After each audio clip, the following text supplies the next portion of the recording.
नमस्ते दोस्तों, आशा करता हूँ कि आप सभी स्वस्थ हैं, सुरक्षित हैं। मेरा नाम है नीलेश और मैं आप सभी का स्वागत करता हूँ ट्रैवल एंड टेक के एक और एपिसोड में। आज के एपिसोड में मैं अनबॉक्सिंग करने वाला हूँ और रिव्यू करने वाला हूँ पोको X2 का। अब पोको X2 अपने आप में काफ़ी अच्छा डिवाइस है जिस प्राइस पॉइंट पे ये लॉन्च हुआ था, लेकिन जीएसटी के चलते इसकी प्राइस कम से कम 1,500 रुपये से बढ़ चुकी है। तो इस बढ़ी हुई प्राइस के साथ क्या इसे खरीदना अभी भी समझदारी का काम है या आपको कोई और फ़ोन कंसिडर करना चाहिए, ये आपको पता चलेगा इस रिव्यू के एंड में। लेकिन शुरू करने से पहले अगर आप इस चैनल पर नए हैं तो सब्सक्राइब जरूर कर लीजिएगा, साथ ही साथ बेल आइकन दबा दीजिए, नोटिफिकेशंस को ऑल कर दीजिए ताकि जैसे मैं कोई वीडियो अपलोड करूँ आप उसे तुरंत देख सकें। चलिए शुरू करते हैं। पोको X2 के 3 वर्जन अवेलेबल हैं। जो वर्जन हमारे पास है वो है 6GB 128GB पर्पल कलर में। इसकी लॉन्च प्राइस थी 17,000 और हमने ये परचेस करा है 18,500 में। बॉक्स के पीछे की तरफ स्पेसिफिकेशंस लिखे हुए हैं। बॉक्स के अंदर आपको मिलता है paper work, TPU case, Poco X2 27 watt का fast charging brick USB Type-C cable के साथ। अब आइए फ़ोन की तरफ चलते हैं। फ़ोन का वेट डिस्ट्रीब्यूशन मुझे काफ़ी बढ़िया लगा। ये हाथ में बिल्कुल भी हैवी फील नहीं हो रहा। आगे और पीछे दोनों तरफ गोरिल्ला ग्लास 5 है, तो कांच के वजह से ये डेफिनेटली काफ़ी प्रीमियम फीलिंग मुझे यहाँ पे दे रहा है। अब आइए पोर्ट्स देख लेते हैं। नीचे की तरफ आपको मिलता है speaker grill, noise cancelling microphone, USB Type-C charging port और 3.5mm जैक। लेफ्ट में आपको मिलता है सिम कार्ड ट्रे स्लॉट। ये hybrid SIM card tray slot है। ऊपर की तरफ आपको मिलता है IR ब्लास्टर और एक और नॉइस कैंसलिंग माइक्रोफोन। अब राइट हैंड साइड में देखें तो राइट हैंड साइड में आपको मिलता है power button which doubles up as fingerprint scanner और उसके ऊपर है वॉल्यूम अप एंड डाउन की। अब मुझे ये फिंगरप्रिंट स्कैनर की जो लोकेशन है पावर बटन में ये काफ़ी बढ़िया लगी। नेचुरली मेरा थंब वहीं पे रेस्ट कर रहा है, so that is very good. Also मुझे एक और चीज़ जो मैंने नोटिस करी, ये स्कैनर काफ़ी बढ़िया है। ये तुरंत फ़ोन को खुल रहा है, काफ़ी तेज़ है, तो बिल्कुल भी इश्यूज़ नहीं लगे मुझे इसके अंदर। अब आते हैं बिल्ड क्वालिटी के ऊपर। अब इसकी जो बिल्ड है, ये मिडिल फ्रेम जो है ये भले ही एल्यूमिनियम का फील दे रही हो, लेकिन ये है प्लास्टिक की, तो केस ज़रूरी है। और अगर केस के बारे में बात करूँ तो पोको ने जो केस इसमें दी है ये बिल्कुल भी स्टर्डी नहीं है। हालांकि Xiaomi के पहले के डिवाइसेस के कंपैरिजन में ये थोड़ी बेहतर है, लेकिन फिर भी ये कुछ ज़्यादा प्रोटेक्शन ऐड नहीं करती, काफ़ी फ्लिमजी सी है। साथ ही साथ आपको ये भी ध्यान रखना होगा, ये फ़ोन काफ़ी थिक है, तो केस ऐड करने के बाद इसकी थिकनेस और भी बढ़ जाती है। अब बात करते हैं इसके डिस्प्ले की। पोको X2 में आपको मिलता है 6.67 इंच का LCD डिस्प्ले पैनल जो HDR10 को सपोर्ट करता है। सो डिस्प्ले कलर्स काफ़ी अच्छे हैं और साथ ही साथ कॉन्ट्रास्ट लेवल भी काफ़ी बढ़िया है। सो वीडियोस, फोटोज़ सारा कुछ इसमें काफ़ी वाइब्रेंट नज़र आता है।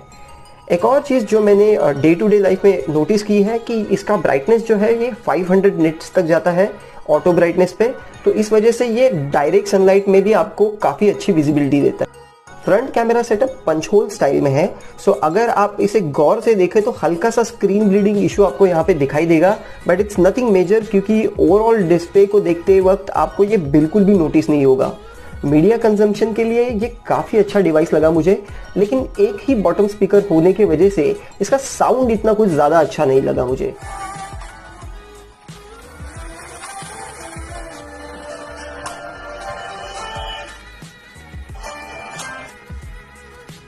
मैंने वायर्ड ईयरफोन्स में JBL के साथ और वायरलेस ईयरफोन्स में Realme Buds के साथ इन्हें टेस्ट किया और ऑडियो में ये मुझे काफ़ी बढ़िया लगा। अब बात करते हैं कैमरास की। आजकल क्वाड कैमरा सेटअप का ट्रेंड ही चल रहा है और पोको X2 भी इसी ट्रेंड को फॉलो करते हुए पीछे की तरफ देता है 4 कैमरास, जिसमें आपको मिलता है 64 मेगापिक्सल का प्राइमरी सेंसर, 8 मेगापिक्सल का अल्ट्रा वाइड, 2 मेगापिक्सल का मैक्रो और 2 मेगापिक्सल का ही डेप्थ सेंसर। वही फ्रंट में आपको मिलता है पिल शेप कटआउट में 20 मेगापिक्सल का प्राइमरी और 2 मेगापिक्सल का depth sensor. Rare camera setup specially ये जो 64 मेगापिक्सल का सोनी IMX 686 सेंसर है, ये बहुत ही अच्छे पिक्स क्लिक करता है। मैं यहाँ पे कुछ सैम्पल शॉट्स आपके साथ शेयर कर रहा हूँ, आप इन्हें देखिए और कमेंट्स में मुझे बताइए आपको ये कैसे लगी। प्राइमरी कैमरा से जो भी फोटोज़ आते हैं उसमें डिटेल्स बहुत ही अच्छे आते हैं। वही अल्ट्रा वाइड एंगल का सेंसर 8 मेगापिक्सल का होते हुए भी ऑलमोस्ट सिमिलर रिजल्ट्स प्रोवाइड करता है। कलर्स ऑलमोस्ट सेम ही हैं, डिटेल्स थोड़े बहुत कम है compare to the primary sensor, लेकिन ये फिर भी काफ़ी अच्छा है। और एक चीज़ जो मुझे बहुत अच्छी लगी वो ये है कि इसका पोर्ट्रेट मोड में स्पेशली मूवी मोड जो है ये बहुत ही बढ़िया है। ये देखिए, ये रेगुलर पोर्ट्रेट शॉट है, काफ़ी अच्छा लग रहा है, लेकिन मूवी मोड में ये और भी सिनेमैटिक और बेहतर डायनामिक रेंज के साथ नज़र आता है। अब ये कुछ लो लाइट शॉट्स हैं। लो लाइट शॉट्स में भी सेंसर का परफॉर्मेंस मुझे ठीक ठाक लगा। नाइट मोड मुझे इसका काफ़ी यूजलेस सा लगा, बिकॉज ये ओवर एक्सपोज कर देता है पिक्चर को और डिटेल्स बिल्कुल भी नहीं बचती। मेरे हिसाब से ये पोको के कैमरा से ज़्यादा इसके सॉफ्टवेयर का इशू है, क्योंकि गूगल कैमरा के साथ अगर आप इसे नाइट साइड में यूज़ करें तो ये एक्सट्रीमली ऑपोजिट रिजल्ट्स आपको देता है। एक्सपोजर भी यहाँ पे वेल मेंटेन्ड होता है और डिटेल्स भी काफ़ी दिखते हैं।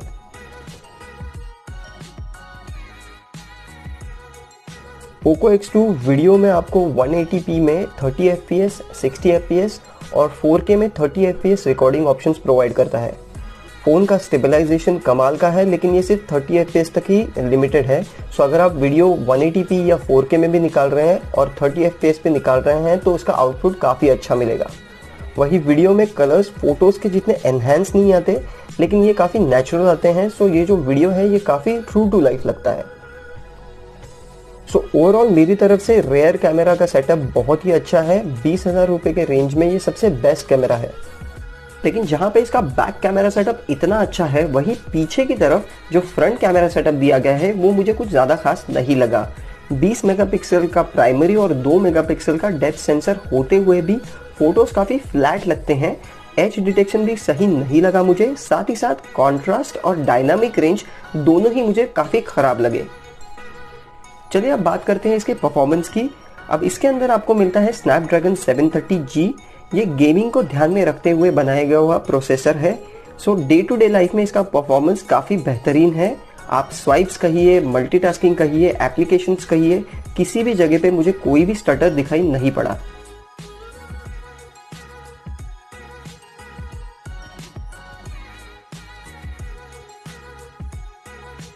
और अगर गेमिंग की बात करते हैं तो चिपसेट बहुत अच्छे से गेमिंग को हैंडल करता है। मैंने इसमें कॉल ऑफ ड्यूटी खेला 1 घंटे के लिए मीडियम ग्राफिक्स और हाई फ्रेम रेट पे।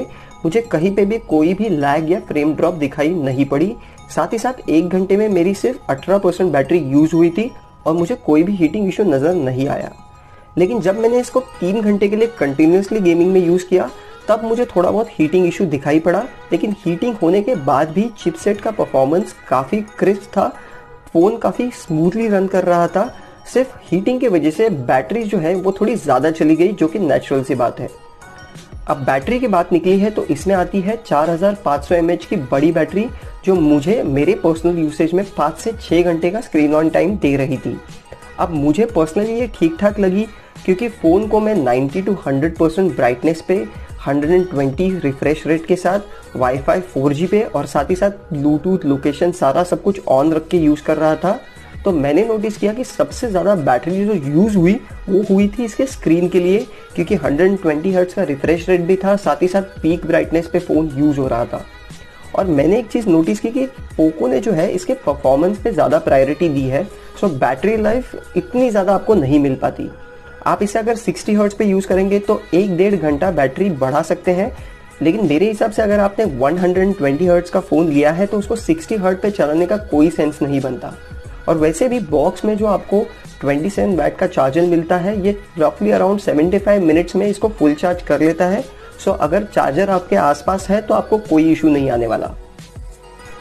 अगर सॉफ्टवेयर की बात करूं तो आउट ऑफ द बॉक्स आपको पोको X2 में मिलता है MIUI 11, जो बाकी के Xiaomi डिवाइसेस के कंपैरिजन में काफ़ी कम एड्स देता है। मेरे हिसाब से MI ब्राउज़र, MI वीडियो और MI गेट एप्स, अगर ये तीनों के आप सजेशंस और नोटिफिकेशंस बंद कर दे तो अदरवाइज ये ठीक ठाक सा UI है। UI में बहुत सारे कस्टमाइजेशंस अवेलेबल हैं, बहुत सारे थीम्स इसके स्टोर में अवेलेबल हैं। साथ ही साथ रैम मैनेजमेंट भी बढ़िया है। एप्स बैकग्राउंड में काफ़ी टाइम तक स्टोर्ड रहती हैं। हाँ, फ़ोन थोड़ा सा UI के चलते ब्लोटेड लगता है। अगर मिनिमलिस्टिक होता तो शायद और भी बेहतर लगता। बाकी मैं यही कह सकता हूँ कि MIUI 12 आने के बाद इसका लुक और फील डेफिनेटली चेंज हो जाएगा। सो सॉफ्टवेयर जो है ये सब्जेक्टिव हो जाता है, पसंद आना या ना आना आपकी पर्सनल चॉइस पे डिपेंड करता है। सो अब अगर हम इसका ओवरव्यू करें तो प्रोज में आपको मिलता है इसका पीछे का कैमरा जो 64 मेगापिक्सल का सोनी IMX 686 सेंसर के साथ, 27 वॉट का फास्ट चार्जर और स्पेशली इसकी स्क्रीन जो HDR10 को सपोर्ट करती है, 120 हर्ट्ज रिफ्रेश रेट के साथ आती है और 500 निट्स ब्राइटनेस तक ब्राइट हो सकती है। ये तीनों मुझे इसके सबसे बड़े हाईलाइट्स लगे। और वही कॉन्स में मुझे इसका फ्रंट का जो कैमरा सेटअप है वो काफ़ी साधारण सा परफॉर्मर लगा। साथ ही साथ इसकी बैटरी लाइफ जो है ये मुझे काफ़ी एवरेज लगी। तो अब अगर इसका कंक्लूजन दूं तो मेरे हिसाब से इसके प्रोज और कॉन्स को कंपेयर करने के बाद प्रोज जो है ये मुझे काफ़ी ज़्यादा भी लगे, काफ़ी बढ़िया भी लगे, और कॉन्स जो है ये कम भी लगे और मैनेजेबल भी लगे।